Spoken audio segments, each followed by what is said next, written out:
Between vows, the movie industry was put on pause. TV shows were forced to go virtual, and production continues to be uncertain even still to this day. Production designer James Purse Connolly stepped up to that challenge, and he's been using virtual production design to bring sets to life, all in the age of social distancing, for some of the shows like The Masked Singer and even The Kelly Clarkson Show. So joining us now is James Purse Connolly. James, great to have you here. Thanks so much for joining us. When you first realized sets had to go virtual with audiences and hosts as well, what was going through your head at that time about the change that production design had to go through?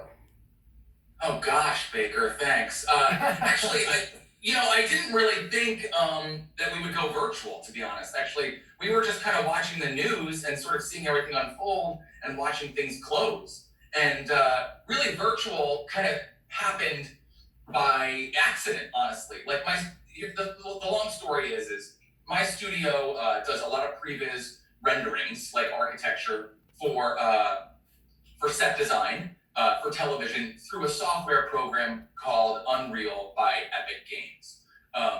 We've been working in this software for a really long time, and by connectivity through a producer that I work with on The Masked Singer, who knew I worked in this software, I was approached really within the first week of the shutdown.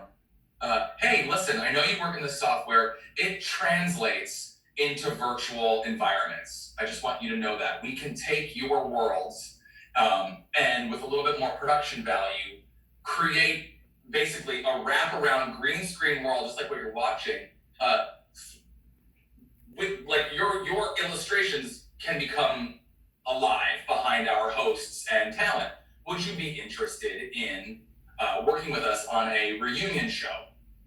Sure. I mean, at that time, like, who wasn't scrambling to pivot and figure out what to do? No longer could you ever rely on audiences anymore to give you an arena feel or a warm ovation at all. I mean, for hundreds of years, we've been relying on mass groups to come together and clap and laugh and chant and cheer, and we can't. So we had to, as designers, we had to figure out a solution to this.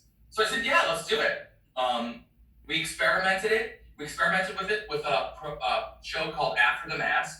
It was very successful. We put this incredible 3-story tall space around Nick, where you could never really build something that huge normally because, budget restrictions and all. And it looked really magical. So from there, it was a challenge to sort of self-teach ourselves, how can we do this more? And we've been successful with programs like Celebrity Show Off, lots of test pilots with other partners.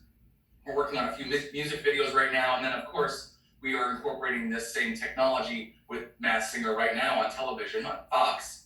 And you're able to see a lot of really cool performance looks, giant suns, and massive art installations. James, by the way, this is beyond impressive that you've been able to get this off the ground and create this, because from a viewer's perspective, again, you have no idea that it's even green screened whatsoever. So that's really good on your end. Did you have any experience in this before the pandemic, or was this all learning on the ground? This is self-taught. This is 100% self-taught. We have a ton of experience in this software. I have about 7 full-time 3D artists that work with me, and we work in this software fluently. On the day-to-day, we output everything to our clients through the software. However, when you're taking these 3D models, these set designs, and you're making them broadcast quality and worthy, there's another few steps that you have to understand and learn, and we've been self-teaching ourselves that. And now, Epic Games has a lot of educational programs, a lot of fellowships. They're aggressively coming into the Hollywood industry and inserting themselves into virtual production, and we're a part of that, and we're talking with them all the time. And it's really a renaissance. People are saying it's a renaissance. It's a really incredible and exciting time to watch production design industries and VFX industries just change at lightning speed. I mean, no longer are you doing this magic in post. You're doing it live right now. And single camera shows, narrative shows, and multi-camera shows are self-teaching them the entire industry how to do it. I mean, producers are calling all the time to figure out how they can incorporate this level of sort of VFX work or virtual work into their shows, and VFX houses.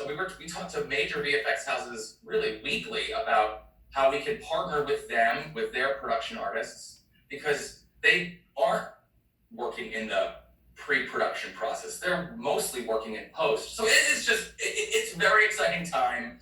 It's changing us and challenging us, and we're really happy to be a part of it. I just think, from a viewer's perspective, I think you guys are doing a really good job given the circumstances, and it's going to be fascinating to see how much of this stays with us even when we go back to somewhat of a normalcy afterwards. James Purse Connolly, great to have you on the show with us. Thank you so very much for joining us and giving your insights on all of